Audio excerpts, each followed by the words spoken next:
po mga kababayan, ma'am sir. Good afternoon, ma'am. This is Jam the Filipino channel, ang inyong pong lingkod. So today is November 5, 2025. Tayo ngayon papunta dyan sa may Bangko Sentral ng Pilipinas, sa may Barangay 719, Malati, Manila. At dadalhin po natin yan sa may Tapaking Head Office, Francisco Legazpi Street, may Bunga, Pasig po yan. Kaysa magbabalik po tayo mamayang unti po pag nakuha na po natin sila. Disclaimer lamang po, content po natin ay kalsada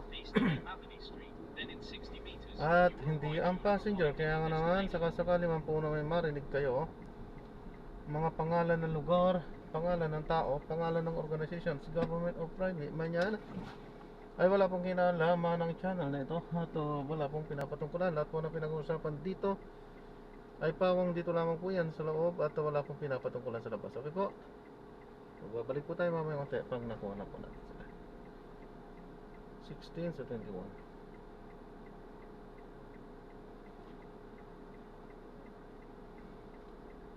Head southeast on Amadini Street, then in 20 meters, you will arrive at your destination.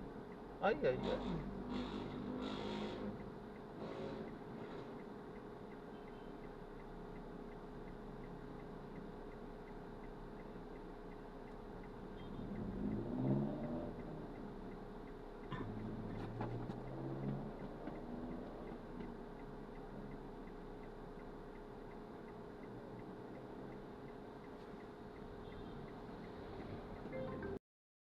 Pinakalagaan ng Then, Lola. when the second traffic Ngayon, light ito na, turn the flat right. 6. Pwede yun? Pwede ba yun? Pwede yun, partner. Pwede yun. In fact, partner, mamaya, magbabanggit ako very briefly ng isang desisyon. Medyo bagong desisyon ito, 2024 decision ng Supreme Court, na yan ang nakatutok na binigay yung In 100 kustodiya meters, turn ng right at the dalawang anak traffic nila light. doon sa nanay na nasa abroad at hindi doon sa tatay na nasa Pilipinas.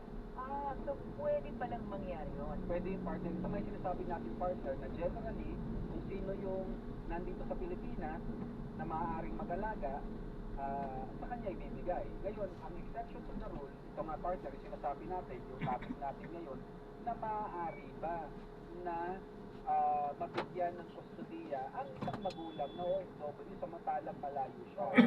Breakthrough ito partner, masasabi natin breakthrough dahil sa mga abogado katulad ko na ang practice namin ay sa larangan ng family law, ang talagang madalas na nangyayari dyan at lagi namin sinasabi kapag humihingi sa amin ng tulong ng isang OFW, lagi namin sinasabi na medyo disadvantage. Oo, kasi wala sila Oo, dito. kasi wala dito dahil mahirap paano mapapatunayan. Kasi partner, as I said, no, ang titignan dito ng hukuman, hindi yung kabutihan ng nanay o ng tatay, kundi ultimately yung kabutihan ng mga bata. Best interest of the child and the child. Kasi yun naman ang bottom line. Right. Kailangan pangalagaan ng Estado sa pamamagitan ng batas natin yung mga siyempre yung mga bata dahil hindi naman nila kayang mag-desisyon sa sarili nila dahil mga bata pa sila, hindi pa sila umaabot dun sa tinatawag na age of majority na pwede na silang mag-desisyon. So kailangan ang Estado sa pamamagitan ng husgado ang mag-desisyon para sa kanila. So generally partner, medyo dehado lagi, ika nga, Pero yung with- nasa abroad. Pero with new law, oo, decision partner ng Supreme Court. so pwede na ngayon na ibigay ang kustodiya sa magulang nung taong magkakaroon ng kustodiya. Tama ba? Is that Pwede correct? rin, o pwede. Yes, partner. Actually, ganun, ang practical application nun, dahil alam naman natin, syempre, paano maaalagaan ng magulang na nasa Ibang bansa. ibang bansa, syempre, physically, hindi naman siya present, di ba? So, ang nangyayari, partner, kasama doon sa ina-appoint, ika nga, desisyon ng korte na ibibigay ang kustodiya doon sa OFW parent, be it yung mother yan o father, pero may dagdag. Ilalagay doon o magkasama sa desisyon yung provisional custody na kadalasan ay mapupunta doon sa lolo o sa lola. Sila ba Sa ay- mga magulang nung nabigyan ng kustodiya na nasa abroad. Sila ba ang matatawag ng legal guardian? Yes, partner, kasi sa family code nakalagay doon yung mga default na in case of absence ng magulang, sino ba yung mga pwede magkaroon ng substitute parental authority? Ano naman maganda siguro pag pag-usapan natin yan kasi ano yun concern yan ng a lot of OFW parents kung hindi nga maganda ang pagpapalaki ng asawa kong naiwan dito sa bansa. Sino ngayon ang pwedeng i-appoint ng bote? So anong sinasabi ng mga? Siyempre partner, no? Kung hindi mahalagaan ng In 60 meters, asawa, turn left at the traffic report, light. hindi dapat nasa isang magulang yan. Kung unqualified, incompetent, isang magulang nga dahil sa pag-usapan nga natin, sinong susunod dyan? Yung mga 100 lolo. meters, Okay, keep left so at ang the tawag four sa Roxas kanyang partner, Boulevard. sila ay magkakaroon ng substitute parental authority. Itabi sila na muna habang hindi available yung mga magulang. Ayun, kung hindi available, o kung wala mga lolo at lola sa equation, pwede Continue for 1 kilometer, then ang keep susunod yung right at partner na the pwede Water magkaroon ng Roxas substitute Boulevard. parental authority, yung kung merong mga kapatid na nasa tamang edad na, brothers or sisters, yung mga minor de edad na nasa tamang edad na, yung maguguan ay kaya na mag-alaga dun sa kanilang mga minor na siblings o kapatid, pwede yung partner. O kaya naman, lalabas niya na konti, collateral relatives, yung mga tsahin. Mga tsahin. May pagkakataon din ng partner na yun, nakikita ko kanina, yung mga legal guardian. Kasi partner, hindi naman porket kamag-anak ay pwede na yun na yung default kagad. Pwede rin kasi magkaroon ng legal guardian na i-appoint ng korte na hindi kamag-anak. Halimbawa, isaan sa ibang mga kamag-anak na sinabi natin, o kaya naman sila incompetent, pwede naman mag-appoint ng iba. Halimbawa, yung mga temporarily nag-appoint. Yung mga nanay-nanayan. Yes, nanay-nanayan, kapitbahay na napalapit sa kanya, abusive yung mga magulang, wala yung mga lolo't-lola, maliliit pa rin yung mga kapatid, noong minor de edad. So pwede yung nag-aalaga ngayon na kapitbahay o nanay-nanayan, basta nakita ng korte na Delegón Ricardo, pwede silang bigyan partner ng legal guardianship. So i-appoint sila. Importante yung sinabi mo, kapag nakita ng korte na sila'y kwalipikado, ibig sabihin, ang dapat magtalaga ng legal guardianship is the court. Korte dapat ang magsabi, hindi ba pwedeng ako lang yung, ikaw na authority, Continue for 600 ikaw meters, ang then legal keep guardian right mo, at anak the mo. Water Roxas Boulevard. Kung siyempre partner, para sigurado at para tumaan sa proseso, at again, para masiguro natin yung best interest ng bata, mas maganda talagang padaan sa korte. Kasi partner, hindi lang si Judge ang decision dyan, bago mag-decision si Judge dyan, magkakaroon ng case study. Yung kada family court partner kasi meron mga court social In 300 meters, tawagin na keep right training at ng the partner. Water Roxas Papupuntahin yan Boulevard. sa lugar.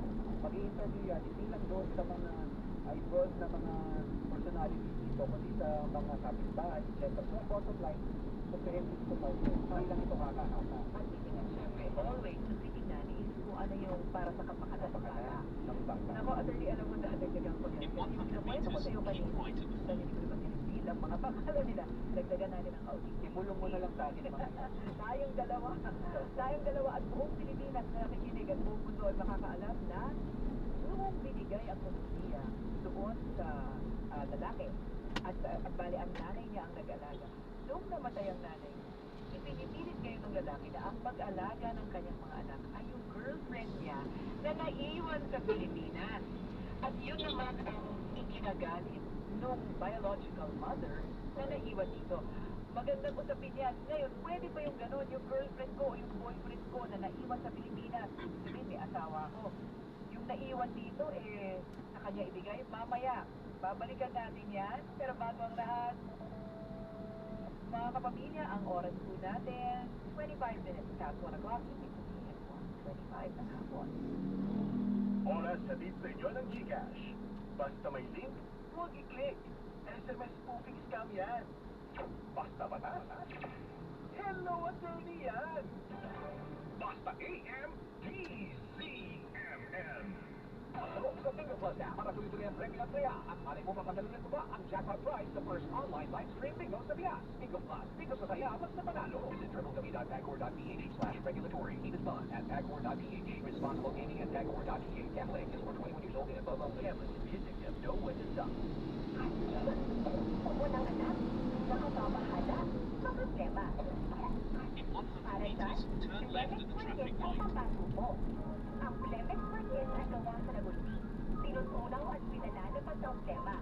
Ginhawa para sa bata, peace of mind para kay mommy. Camille Rastiambao po, Douglas or Planet.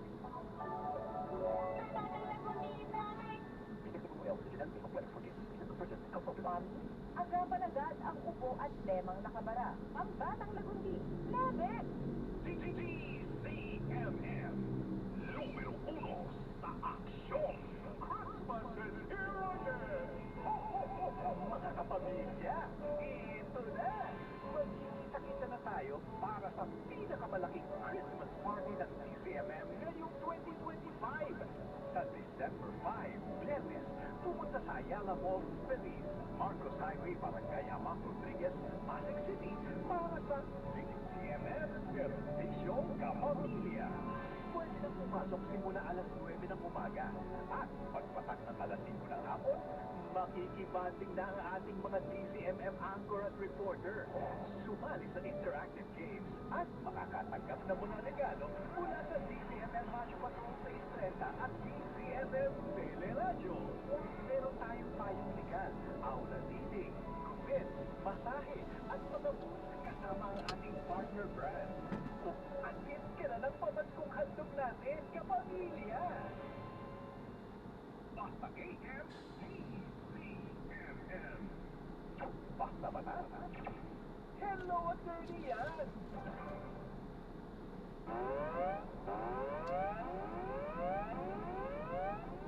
Magbilitaan tayo sa mga report mula sa ating mga radyo patrol reporters, mga ahensya ng gobyerno ang pinaalalahanan na gawing safe at makabuluhan ng mga Christmas parties kasunod ng epekto ng mga kalamidad.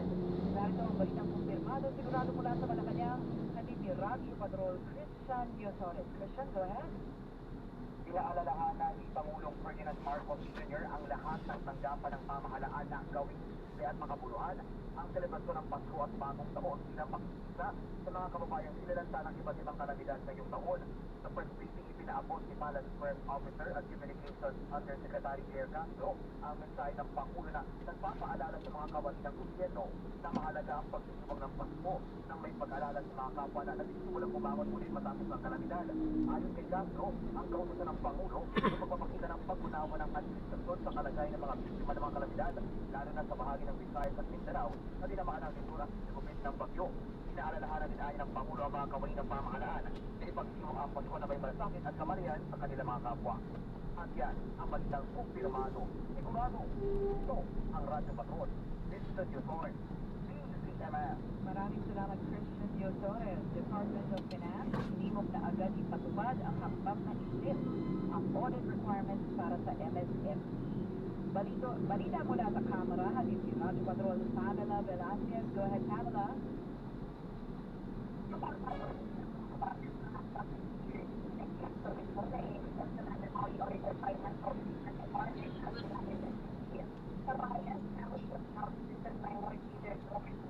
Pamela, balikan natin. Ayan. Hello, Pamela? Balikan natin ang kanyang report, no? Pagka maganda-ganda ang signal. Ito po muna, mano-manong halaman para sa CARMM, hindi sinasantabi ng COMELEC. Narito ang balitang kumpirmado sigurado mula sa COMELEC, Radyo Patrol, Steve Raz. Go ahead, Steve. Wala pa si Steve. Alright, okay na ba si Pamela? Okay, balikan natin ang mga Radyo Patrol report maya-maya, ha? May nangyari na report agad sa DCMM. Sa Istreta.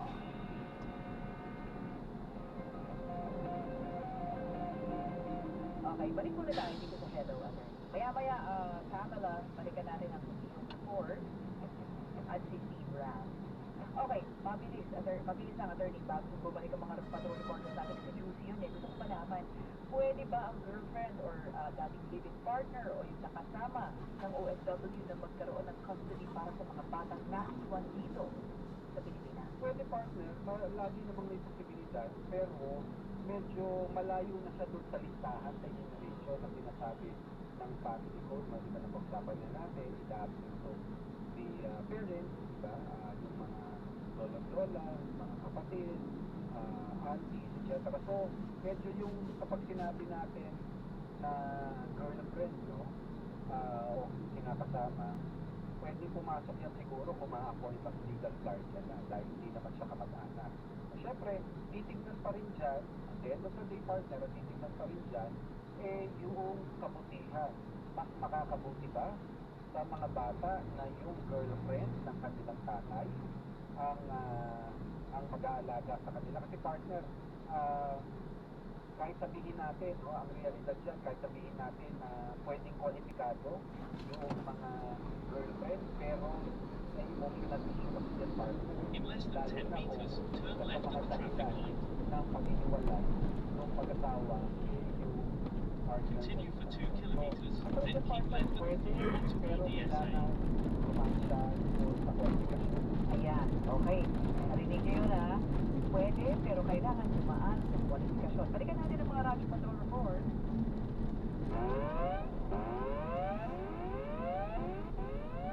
Nasa linya na natin si Pamela Vasquez mula sa Kamara. Pamela, go ahead. Yes, suportado nga ng ilang pambabata sa hakbang ng Securities and Exchange Commission na i-exempt sa mandatory audited financial statement requirement ang mga entities. Sa pahayag, sinawag ito ni House Assistant Minority Leader Robert Nasal na game changer para sa malinis na negosyo na binigatan umanong na kinakailangan o hindi kailangan gamitin.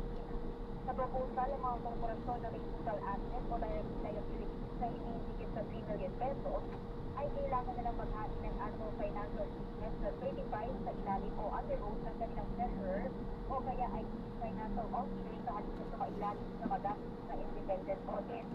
Ayon din na dahil bukod sa minus gastos ay magsusulog ito ng kaularan sa bawat entity, lalo na sa mga maliliit na negosyo na gusto magparegistro pero nahihirapan sa audit form. Kaya naman, pakita siya sa Department of Finance, agad aprubahan ng patakaran at ito saan kay ina-administrasyon para sa inclusive economic recovery. Yan ang bansang kumpirmado sigurado. Ito ang Radyo Patrol, Pamela Vasquez, DZMM. Maraming salamat, Pamela Vasquez. Mano-manong halalan para sa DARMM, hindi isinasabi ng COMELEC. Go ahead, Radyo Patrol, Steve Ram. Iniis ng COMELEC na may hanggang November 30 na lamang ang Bangsamoro Transition Authority o PDN para may pasa ang bagong release nito na kailangan para matuloy ang automated Bangsamoro Parliament election sa March 21, 2026. Hindi ko tapos pang kung may pasa ng PDN ang pala sa October 30 ang deadline dahil ginagawa ng Fourth Suprema kasunod sa magpapalit ng halalan sa March 2026 mula sa uwilan na pwede ang October 13. Ayon sa COMELEC Chairman John Jerry Garcia, umasa sa komisyon sa posibilidad ng paggamit ng manual voting system kung hindi agad may mapasang pala. Kasi kayo magpasa malamungan niya ang manumalang patas na magiging padayan ng eleksyon at kumagluwang pa sa 126 days period bago na tuloy mapasa. Pinakauling opsyon na ang manumalang halalan para susunod ang kanilang timeline. Pero ginagawa COMELEC na nangangambag sila paantala ang kanilang mga preparasyon dahil sa pag-aantala ng pagpasa ng nasabing para. Yan ang balitang kumpirmado sigurado ito ang Radyo Patrol Trans DZMM. Bastang may nangyari, nakareport agad sa DZMM. Sa Istresa. Okay, nagbabalik ang Hello Attorney. Attorney, meron din ako isa pang tanong. Paano kung ang mga bata ay dinala ng isang OFW parent sa ibang bansa na walang pahintulot nung isang magulang na nandito? Ano ang sinasabi ng banatan? Well, problematic yun sa partner para sa kanilang dalawa actually partner. Kasi ang general student partner, hindi dapat makalabas ang mga bata sa bayong dagat o sa abroad. Lalo kung sila ay minor de edad, nakasama lamang ito sa mga para partner mo ang rule of thumb dyan. Yan pinapatupad ng Bureau of Immigration yan. Kapag isang magulang lang ang kasama ng mga minor de edad na mga bata, dapat ay may written consent, yung may iwan na magulang. Whether magkasama pa sila o hiwalay na. Kasi maraming pagkakataon partner o dapat kasi ang nangyayari dyan kapag walang written consent ay hindi dapat payagan. Okay. Kasi partner, ngayon medyo tumataas yata yung siguro hindi naman natin pwede sabihin na uso, no? Pero tumataas yung bilang partner na yun nga, lalo kung magkahiwalay na yung mga magulang at ito nangyari sa madalas partner kung isa sa mga asawa ay foreigner. Yun, tinatasa at ika nga ito yung sinasabi parang kinikidnap yung Oo. sariling mga anak. At nangyayari na ito, partner, many years ago, partner, nangyari ito sa isang public official sa bandang sa isang probinsya sa Norte. Continue straight at the first traffic light. Tinakas ng Then, kanyang in 1 American kilometer, husband keep Yung left kanyang on the anak. yung kanyang anak. So, yan ang iniiwasan, partner, ng ng batas natin, ng estado natin, na madamay, maawayan yung mga bata. Dahil syempre, dapat hindi naman sila madamay. Ngayon, doon sa tanong mo, partner, napakataka kung bakit pinayagan. Pero assume natin na napayagan na ang gano'n, syempre may remedy pa rin, partner. May remedy pa rin ang naiwan na magulang dito. Syempre, ang magandang gawin palagi nyo dyan para mabilisan na yung action ay mag-file na ng kaso sa korte. Ang kadalasan, partner, na pinafile dyan, ang nakakatakot, partner dyan, ang una na yung RTC, Regional Trial Court. At mararapol yan sa public court kasi, partner, hindi lahat ng RTC ay umahawag ng ganito. Specifically, mga family courts yan. Ang kadalasan ay pinafile sa ganyang mga biglang nawala na mga bata o sinama kung anong disclosed place, no? Whether that is Pilipinas o abroad, yung mga bata ng mga asawa o ng mga magulang, petition for habeas corpus. Okay. Paano kung yung, katulad ng nabanggit nyo, attorney, paano kung yung magulang is foreign national? Anong batas ang mag-a-apply doon sa bata? Batas ba ng Pilipinas o batas ng ibang bansa? What if yung taong kumuha na foreign national, siyang mag-petition doon sa bansa niya na, teka, anak ko to, dapat sa akin. Ano ang sinasabi ng bansa? Mas magiging Masalimuot, partner. Mas magiging masalimuot yung sitwasyon ng partner. Kasi kung ang mga magulang ng bata o mga bata ay parehong Pilipino, parehong Pinoy, malinaw yan.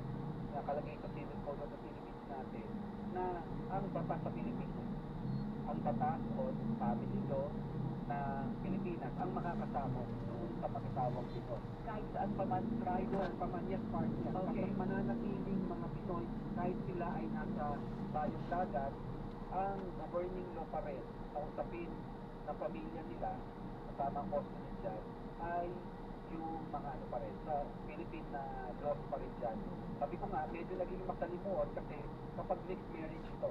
Alright. Mixed marriage, ibig sabihin, yung isa ay Pilipino, yung isa ay foreigner.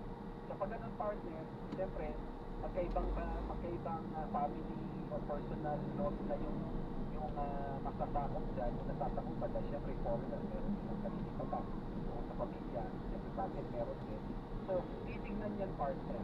Usually naman, sa ganyang usapin, ina-harmonize o tinitignan pa rin naman dyan kung saan may aayos yung sitwasyon. At sa experience naman namin, kahit naman sa ibang dagat o iba yung dagat sa ibang bansa, tinitignan pa rin yung partner of the end of the day, yung best interest.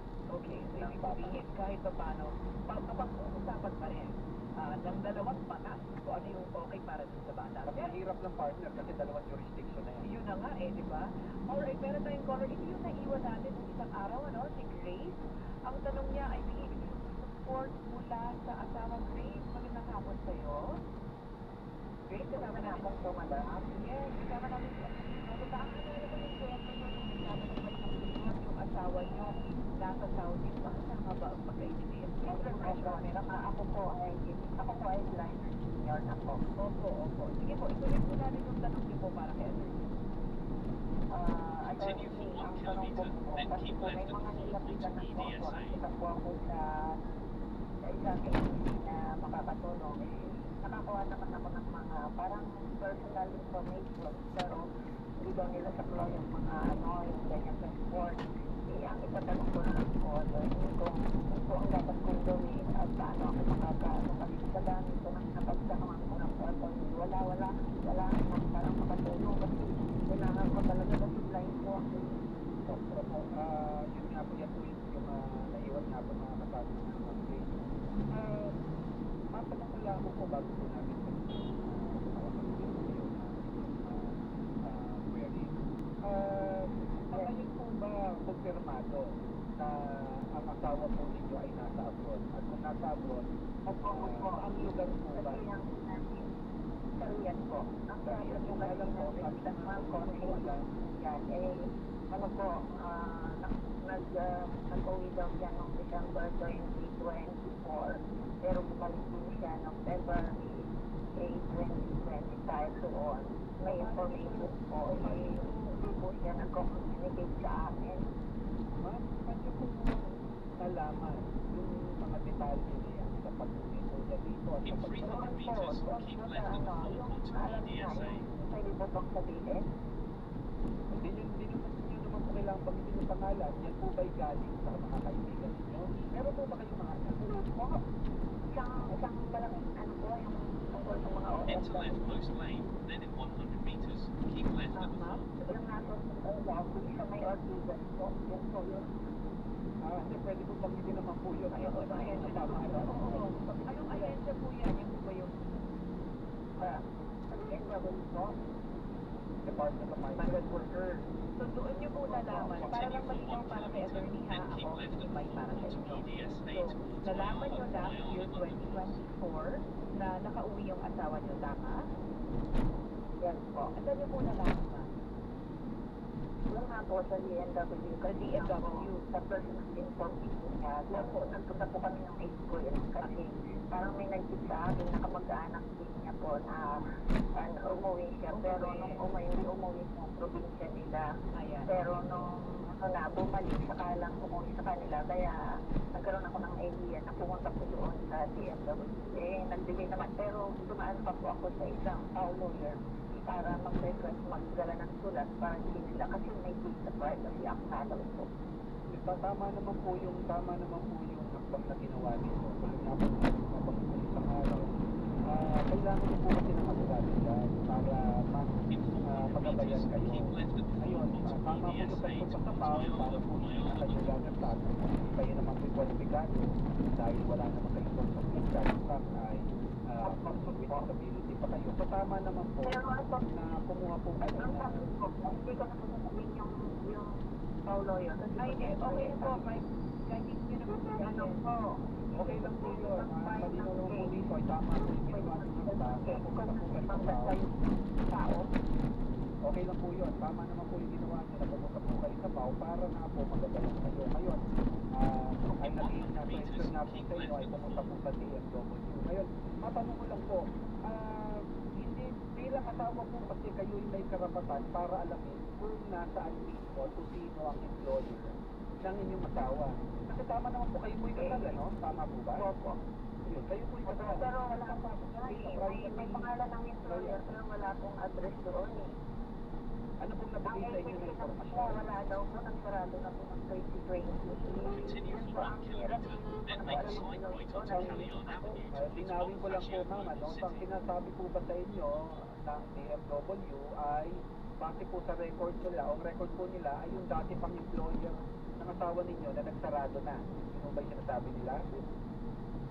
So, iba po nung una, tapos nagbago na siya. Kasi parang hindi daw kasi ibebenta po niya na yun. Pero may communication Kaya nga sa po, 2014. naitanong niyo po ba Nung sa ahensya kung Opo.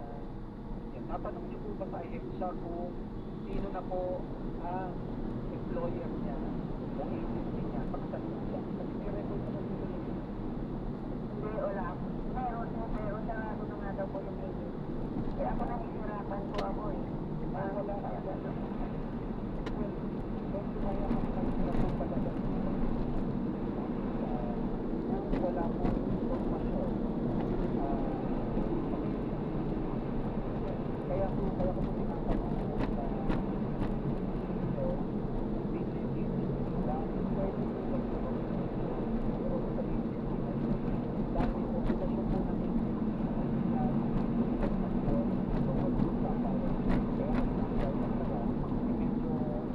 kailangan yung pag-usapan na one way of the other kailangan yung malaman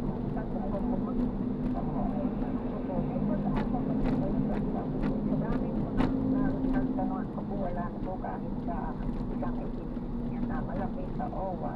Wala din po magagawa, wala na bang solusyon niya sa attorney.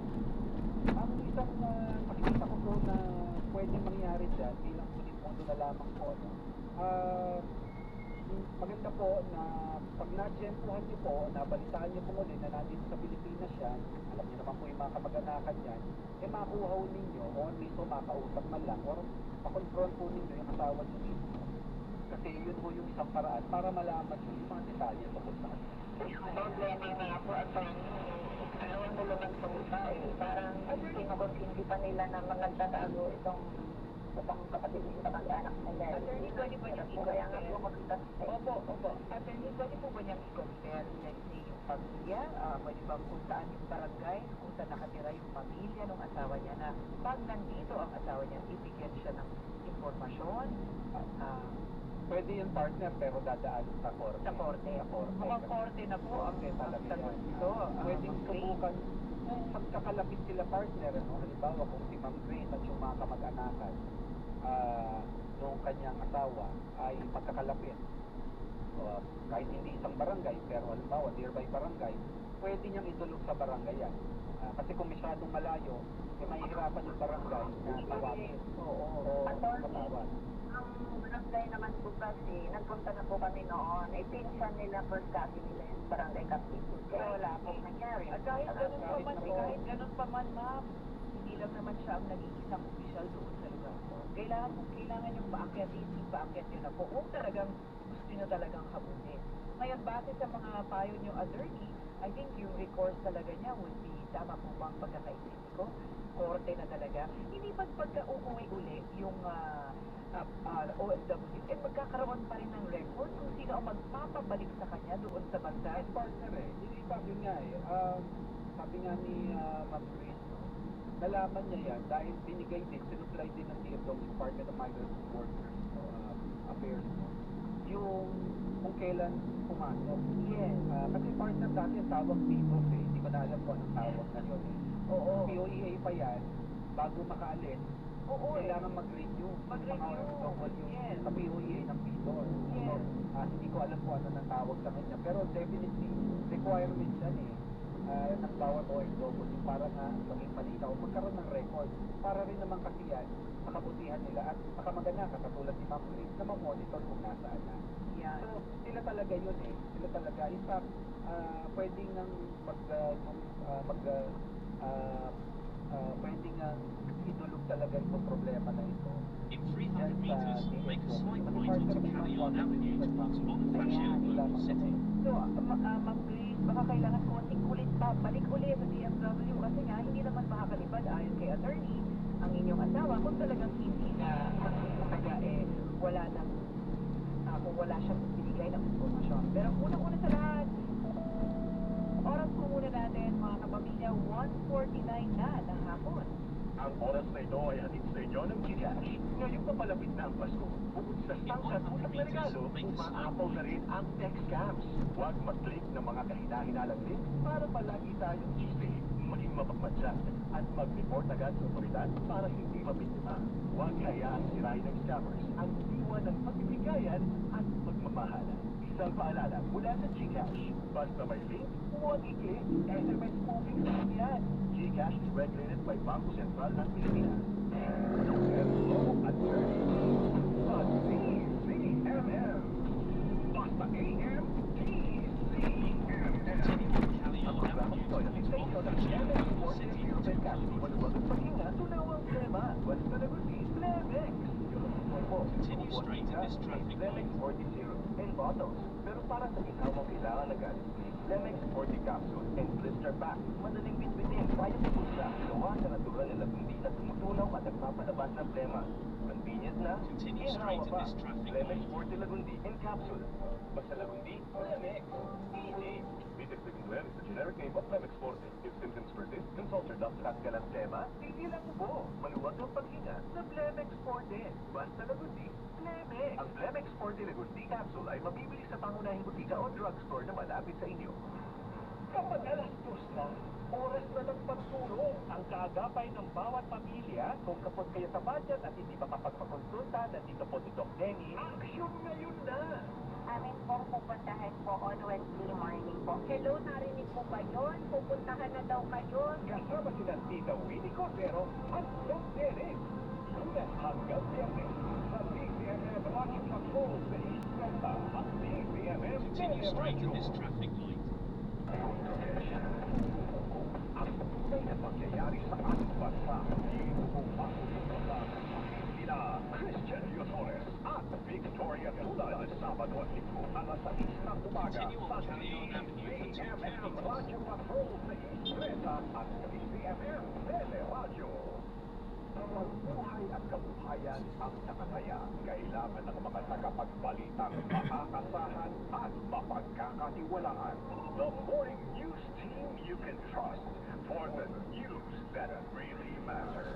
Mga balitang kumpirmado, sigurado, araw-araw sa inyong morning news team. The BCMM Radyo Patrol sa Ispresa at BCMM Tele Radio. Basta AM TCMM.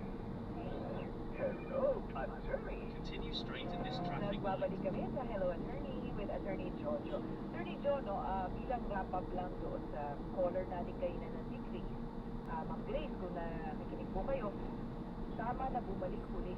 Siguro ulitin lang natin, Attorney, para sa kaalaman ng mga listeners natin at mga nanonood, na kung ikaw ay isang OFW at palabas ka uli ng bansa, definitely mayroong record kung paano ka lumabas at sino ang nagpalabas sa'yo. Tama, di ba? Yung partner, lalo na OFW yan, yung tax partner, kaya nga nagkaroon ng departamento exclusively para lang sa ating mga OFW, para maproteksyonan. So kasama dyan partner yun nga, na dapat properly documented. Kasi partner sa mahabang panahon, yan talaga ang problema ng mga OFW natin, di ba? Undocumented, o hindi alam kung nasa ng pamilya nila, katulad ni Ma'am Grace, na minabuti ng asawa niya na hindi na magpakita sa kanya, hindi na magpaalam. So, I trust both ways partner, na sigurado yan na pagbalik sa Pilipinas niya, lalo na kung siya'y mag-iba yung dagat pa uli para magtrabaho, hindi pwedeng hindi yan mag-fill up at hindi niya ipaalam kung saan siya pupunta, ano yung kontrata niya, at kung sino yung magiging employer niya. So, yun yung sinasabi natin kay Ma'am Grace na mahalaga na balikan pa rin niya yung DMW doon sa mga detalye na yun. Sinasabi sa kanya na hindi raw pwede malaman dahil may right to privacy yan. Siguro kailangan lang ng paliwanag kung kailangan magpagawa ng sulat uli doon sa kanyang Paulo yung tumulong sa kanya. Yung partner, siyempre may mga requirements talaga naman yan na kapag hindi siyempre nasunod, baka hindi pagbigyan. So, doon sa yung partner, doon pumapasok yung pangangailangan na magkaroon ng legal counsel. Huling tanong na ihahabol ko. Kung si Ma'am Grace, o kunyari hindi na lang si Ma'am Grace, ibang tao, kung kunyari ito ay isang live-in partner or partner dito sa bansa na naghahanap ng informasyon tungkol sa asawa niya or sa boyfriend niya, girlfriend niya sa ibang bansa, siya ba ay mabibigyan agad ng informasyon o mukhang mahihirapan siya? Mahihirapan partner yun. Sa live-in relationship partner, kung mapapatunayan sa pamamagitan ng dokumento ng live-in partner na sila ay nag-live-in ng mahigit sa 5 taon at wala namang impediment, pareho silang single, hindi kasal yung isa sa kanila, kasi magiging kwalipikado sila bilang common law spouses, no? So, ibig sabihin, yung kahit hindi sila kasal, tutuloy sila ng batas na para mag-asawa na rin. So, lahat ng karapatan ng asawa at wala ng legal spouse ay makukuha pa rin niya. Pero kailangan patunayan. Kailangan patunayan partner, no? Sa mga dokumento, halimbawa, sa mga litrato, sa affidavit ng mga kapitbahay, o kaya naman kung meron silang napundat, sa ari-arian, nasa pangalan nila, pwede yung partner. Yung mag-boyfriend, mag-girlfriend, na wala. Okay, kaya ako rin lang naman natanong yung tungkol sa common law spouses. Sinasabi niyo, attorney, yung mga hindi kasal pero meron silang mga rights at obligations katulad ng kasal. Paano naman kung ang kustodiya na pinag-aawayan ay is between two common law parents? Ibig sabihin, hindi tayo kasal. Diba? Hindi tayo kasal, pinag-aawayan natin, ako yung nasa ibang bansa, ako yung nanay, sasabihin ko, hindi, so dapat yung bala sa akin. Ano ang sinasabi ko? Pa rin partner. Ang titignan pa rin ng batas dyan, lalo pag napunta sa pinya na legal ng Estado, yung best interest pa rin partner. Yun pa rin.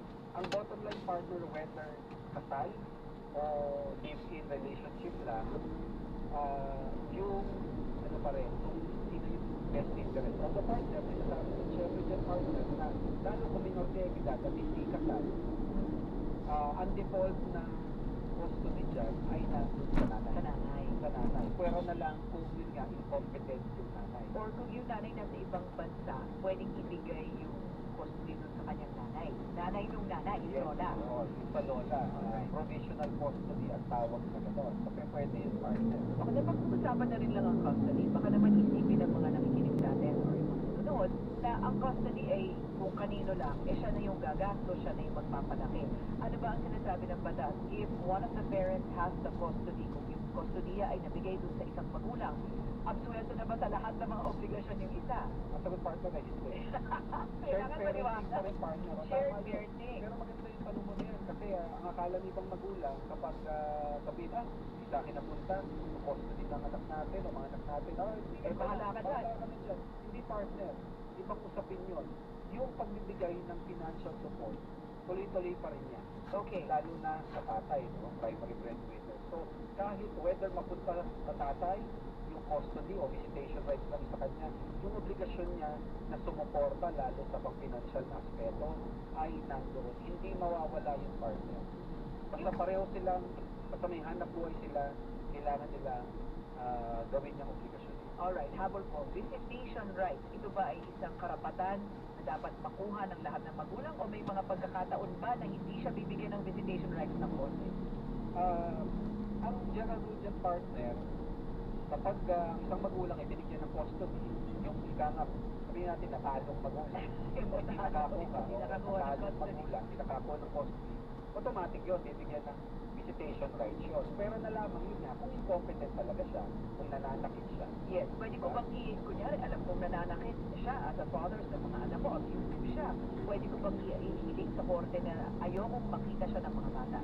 Pwede yung partner, pero hindi pang habang buhay yun. Ano? Laging, sa ganito usapin partner, custody, financial support, siguro hindi pa nga permanent order siya. Laging titignan ng korte dyan from time to time na tama pa rin ba na custodiya ay nasa nanay o tatay. The same way na yung supporta, hindi permanent na kung ganitong amount lang ganito. So, laging subject yan to revision. At syempre, lagi tulad ng sabi niya, attorney, laging nasa interes ng bata. Attorney, naku, maraming salamat. Talagang ang dami ko na namang natutunan sa'yo. At susunod na po, thank you very much, attorney. Baka gusto niyo magpasalamat sa ating mga listeners. Sa kanilang mga hanap. Pag-ibig ko lang partner kasi lagi binabanggit ni Liza na maraming mga law students, mga law graduates na nanonood, nakikinig sa atin. Yung banggitin lang natin partner na yung desisyon ng Supreme Court na nagbibigay ng custodiya, yung mga landmark decisions dito partner, ay yung David Carnabucci versus Harry Ben Rowena Taganya Carnabucci et al. GR number 2661162. So, partner ay na-decisionan ng Korte Suprema noong July 22, 2020. O, ayan landmark, decision sa custody. Kasunod na mga kaibigan, ang DCMM action ngayon, kasama sina Tita Winnie Cordero at Doc Dennis. Muli, ito po si Ms. Emerald Almanahan para sa Hello Attorney. Magandang hapon po.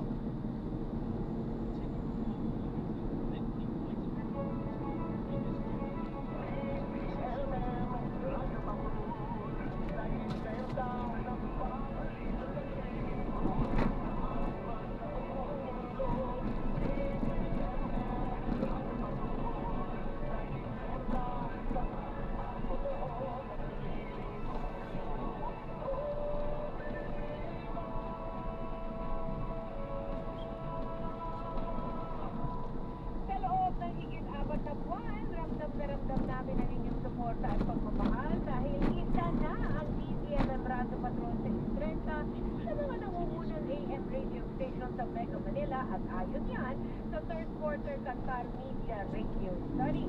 Number 3 na po tayo mga kapamilya. Ang DCMM Radyo Patrol sa Istrenta at DCMM Tenerado mapagkakatiwalaan at mapagtiwalaan. At ang aksyon ngayon, numero 1 sa paghahatid ng mga balitang kumpirmado, sigurado. Thank you po mga kapamilya at kaservisyo. Ang oras po natin, alas 2:01.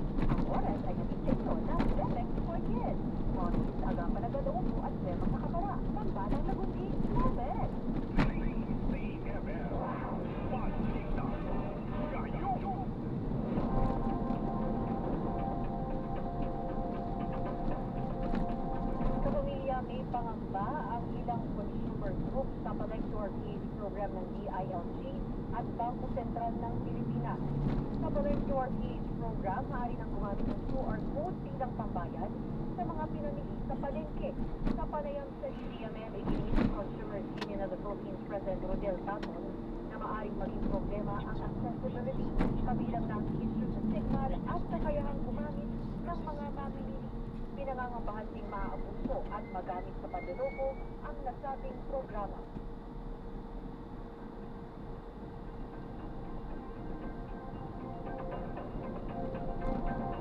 We applaud the PSP and the DILG to promote this, but I think dapat may masusing pag-aaral at direct na political will sa pag-implement nito. Ang pag-implement kasi ng mga ganito ay hindi lamang tinitignan natin sa kung paano i-implement, kundi ang impact sa ordinaryong mamimili o na halos na.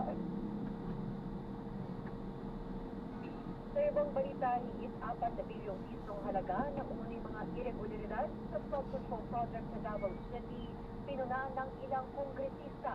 Naritong kumpirmado, siguradong balita mula sa Kamara at hindi Radyo Patron, Pamela Vasquez.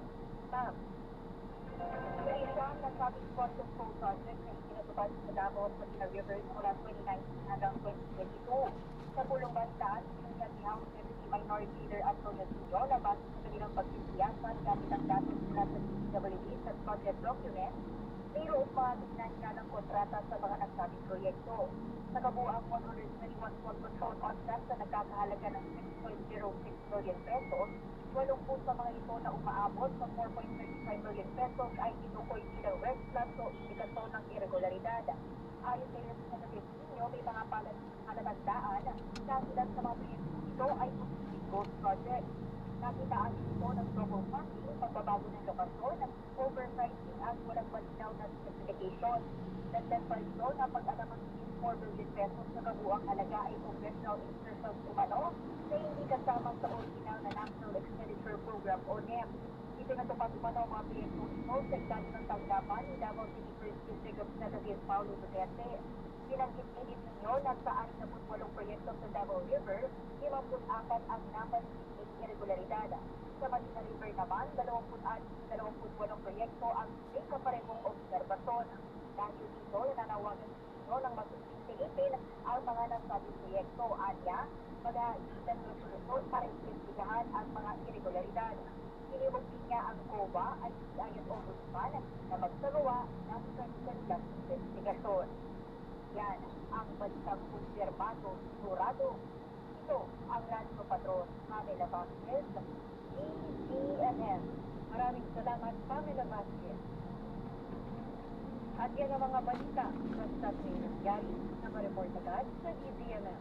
Manatiling nakatutok sa DZMM, Facebook at YouTube channel. Ako po si Fisher Ito. DZMM Balita ngayon! Sa bawat tanong, sa bawat hinaing, meron kang maaasahan. May makikinig. Aksyon! Ngayon! Ito ang puso ng DZMM na handang maging tulay at gabay ng kapamilyang Pilipino. Tutugon ang aksyon. Hindi kahapon, hindi bukas, kundi ngayon! Aksyon! Ngayon!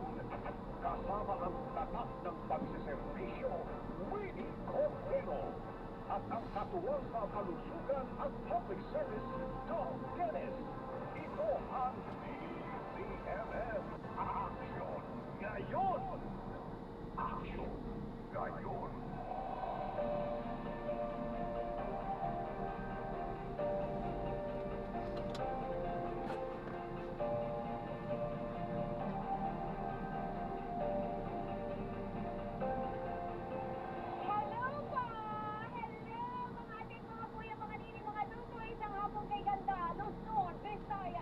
Mindanao, narito na po ang programa Ang Tapalang Handang Umagapay at kumaksyon hindi mamaya, hindi bukas, kundi ngayon na. Kasama po ninyo ang better half ng programa. Nag-iisang talagang tingnan teleradyo dito, Winnie Cordero.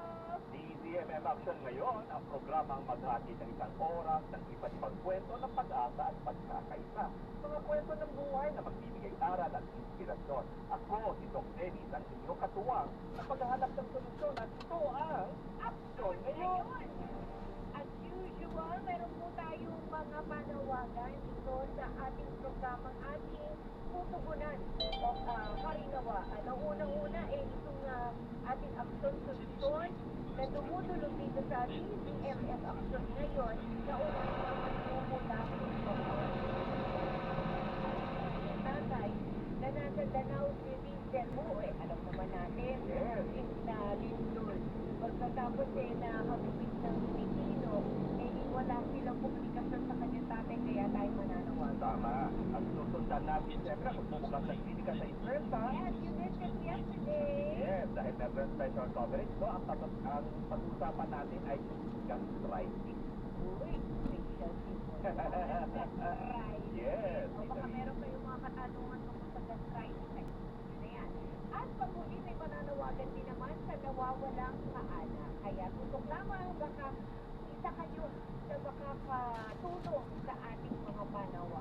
Samantala, ito na muna ang ating Gulong-gulo. Nagpapasapamahan. Pinamaasa. Oras na para sa Action. Nasa linya nga po natin ang OFW sa Singapore. Ito June Almagro ng Zoom. Hello, June. Magandang hapon, Jun. Ay, magandang hapon po. Hi, June. Okay, medyo nalilito ako, June. Bakit wala kang communication sa iyong tatay? Kasi wala po nung umpisa po yung bagyong isyo. Naghihintay po sana kami na update na may update kami sa Facebook. Sa Facebook. Medyo nakalipas na akong isang araw eh, wala pa rin po kaming ang balita. But before this, meron kayong constant at regular na komunikasyon with your Meron po. Kasi yung noong tumindol, nakumusta mo ba siya? Okay po. Wala po silang hindi po sila masyado na-apektuhan kasi medyo malayo po yung Danao sa Pugo. Okay. Yung kasi ang hit na hit talaga ngayon dito. Diba? Kasi Cebu City, Yes. Talisay City. Bakit ba yung Danao? Danao po is in between Stella po at saka ng mga Taoist ng buwan. Papuntang Alvin na po yun. Papuntang malayo. Opo. Yung kasama nila. Why, sir? Bali, yung Danao kasi, ibig nyo na yung dating tinamaan ng landline Indol. Oo. Pero ngayon, Danao, siya yung hit ng lands, yung bagyo. Talaga, bagyo. Opo. Yung kasama ni tatay sa bahay, sir. Bali, ang kasama po ng tatay ko is yung nagabantayan sa meron kapatid. So, ultimo yun. Saka yung aking dito sa Mindanao mismo wala. Kasi huwag tayo mag-isip na Oo, baka yun yung interaction sa correct. Tama yung sinasabi mo, Doc. Yun. Maraming parte sa Cebu ngayon, wala pa rin. Opo. Kasi sa Isla, Yung mga buhay na ba? Opo po yun. Oo, nagkakaroon ng arisya. Nagkakaroon ng direksidad para po yung lampa. Ano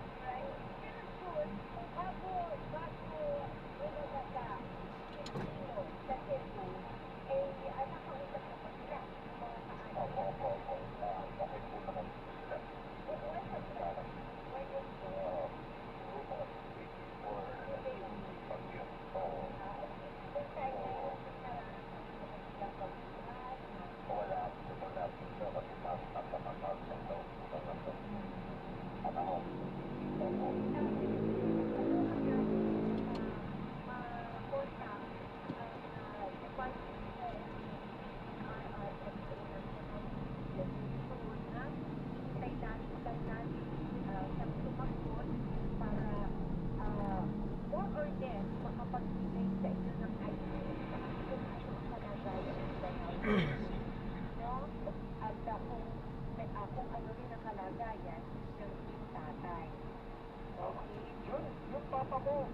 at 86 years old, mobile naman, no?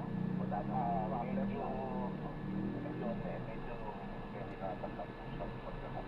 Pero pagkakas po, pagkakas assistant, no? Visit assistant. Kaya naman isa, pero mabagal po. Mabagal, pero okay naman sa magkanyang pagkain, hindi na wala na.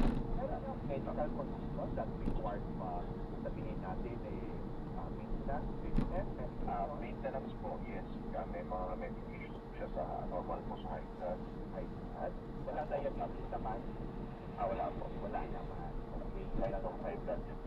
Good. No? I hope na meron siyang medication and yun nga, kasi yung nakikita natin sa Cebu ay yung mga kaibigan kong produkto ay maraming natamaan. No? Bahay, upo, katuklat, basta signal. So, yes. Meron tayo pinakontak na RRMO. Kadali lang doon, ha?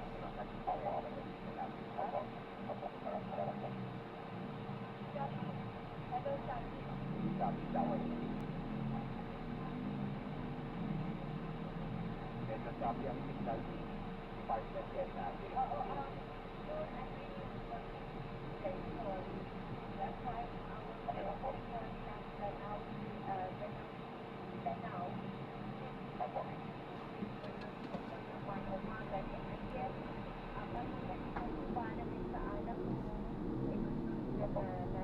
Danao ay magkaroon ng balita sa kalagayan ng Danao.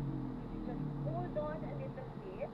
Ayusin lang namin ang signal kasi sabi daw ako kaya natin siya makausap ng maayos. So, okay na ito. Hello? Hello? Hello, sir? Hello, Joseph? Sir Joseph, uot ba ito? Ano po? Hello? Joseph. Hello, Joseph? Hello? Oh, yan, naririnig mo na kami, Joseph? Ayan. Okay, Joseph, may nananawagan kasi na kaanak ng isa sa mga residente dyan sa Danao.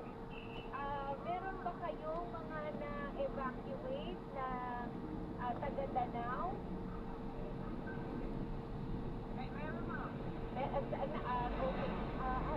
Okay.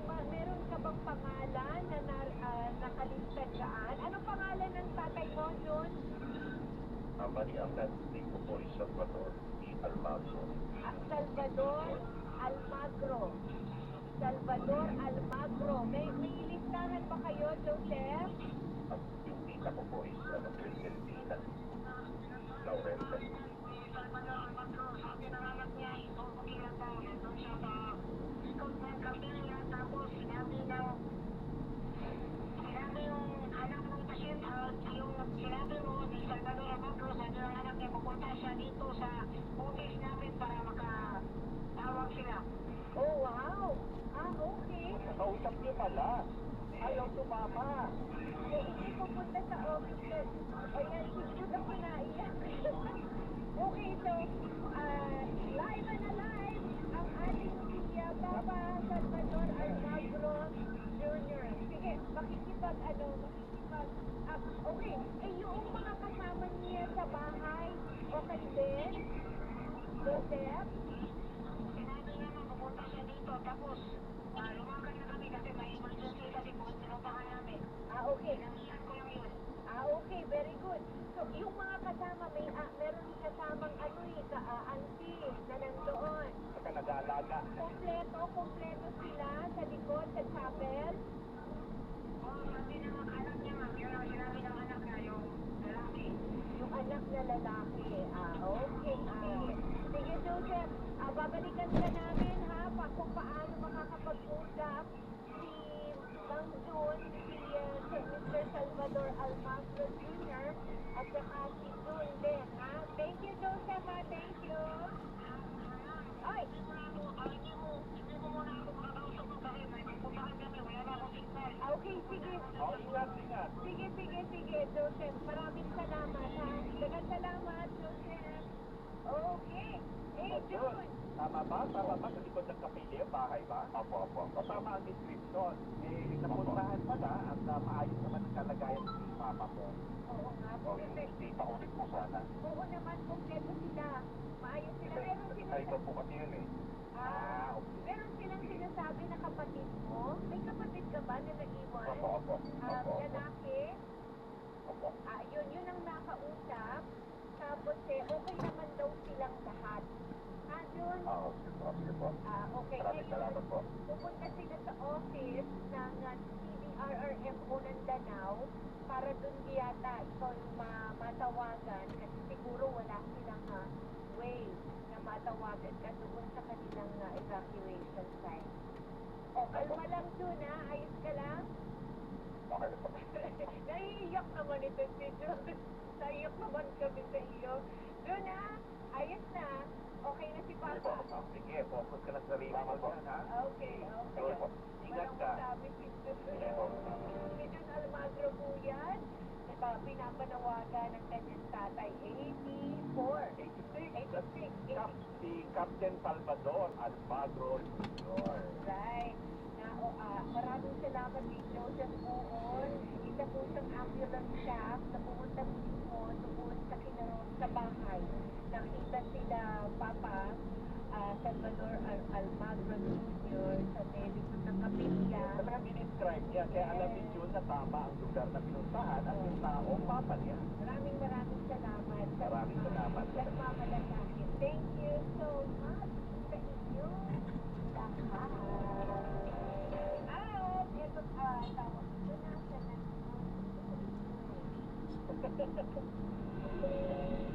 Dahil sa inyong aksyon at tugon, mission accomplished tayo!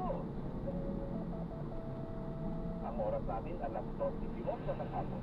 Ang oras na ito ay hatid sa inyo ng Gcash. Ngayong papalapit na ang Pasko, bukod sa sangkatutak na regalo, umaapaw na rin ang X-Caps. Huwag mag-click ng mga kahinalang link para palagi tayong G-Safe, maging mapagpansan, at mag-report agad sa otoridad para hindi mabiktima. Huwag hayaang sirain ng scammers ang diwa ng pagkikayan at pagmamahala. Isang paalala mula sa Gcash. Basta may link, huwag i-click. SMS moving scam yan. Gcash is regulated by Bangko Sentral ng Pilipinas. At this point, bigyan muna natin ang mga balita. Todo mga balita ng Radyo Patrol. Una sa Hanay, 2 munisipalidad sa Dinagat Island, wala pa rin kuryente. Narito ang balita mula sa Department of Energy, si Radyo Patrol, Gabriel Gonzalez. Magandang hapon, nagpapatuloy pa ang restoration at clearing operation sa mga linya ng kuryente na pinamahan ng mga puno sa Dinagat Island. Batay sa pinakang lipunan ng Dinagat Island Electric Cooperative o DELCO, na nanatiling walang kuryente ang 11 na mga barangay sa mga bayan ng Epahon at Loreto. Halos sa Punsaray, balik ang supply ng kuryente sa San Jose, Dinagat, Cagyanao at Lipo. Habang patuloy pang isinasayos ang mga linya ng kuryente sa Pag-ibisa. Matatandang inilas sa Signal Number 4 ang ilang lugar, kabilang ang Dinagat Island noong malalasa ang Bagyong Pino. At yan ang balitang kumpirmado sigurado. Ito ang Radyo Patrol, Gabriel Gonzalez, TCNR. Salamat kayo, Gabriel Gonzalez. Ilang website sa mga bangko sinansang biktimahin ng DDoS cyber attack ayon sa DICT. Narito ang balitang kumpirmado, sigurado mula sa Malacanang at hindi Radyo Patrol, with Jan Jacores. Dr. Hindi namin ang Department of Information and Communications Technology na may ilang website sa mga bangko ang sinansang biktimahin ng hackers na distributed denial of service of DDoS cyber attack ngayong araw. Sa press release sa Malacanang, sinabi ni CIDB Secretary Henry Aguda na wala pa namang nagre-report mula sa mga nasabing bangko na na-disrupt o nasigilang kanilang operasyon. Dito ba? Batang cyber attack. Naniniwala si Aguda na nakatulong ang inyandang anti-DDoS Ito natin para hindi tayo mahuli. pati sa mga tanggapan ng pamahalaan, kaya hindi na mapasok sa mga hackers ang kanilang sistema at website. Opo. Bigyang ginang kalihim, na walang dapat ikabahala ang puso sa nasabing cyber attack dahil Ingat sila po, sa ingat po, pamasuko sa God bless po. pagkawala ng kanilang mga datos, account o pera. Maliwanag ng Secretary Aguda, may ahalin na ng DOS cyber Double check po, baka may naiwan. po. na nagpapasok ng request ang mga hackers sa mga website. Sige po ma'am, ingat po. Ang gumagaling pag-load sa mga website, tiniyak naman ang kalihim na 24/7 o magdamagan ng operasyon ng kanilang offline cyber group para bantayan ang banta ng mga G2S cyber attack. Ayan, so na-interrupt na natin sila. So maraming salamat po sa panonood. Hanggang sa muli, ingat. God bless. Paalam po muna pansamantala. Tayo ay gagawa na ng ibang video sa ating susunod ng Sean. Paalam po muna pansamantala po sa This is Jam, the Filipino channel, ang inyong pong lingkod. Paalam po. Christian Torres.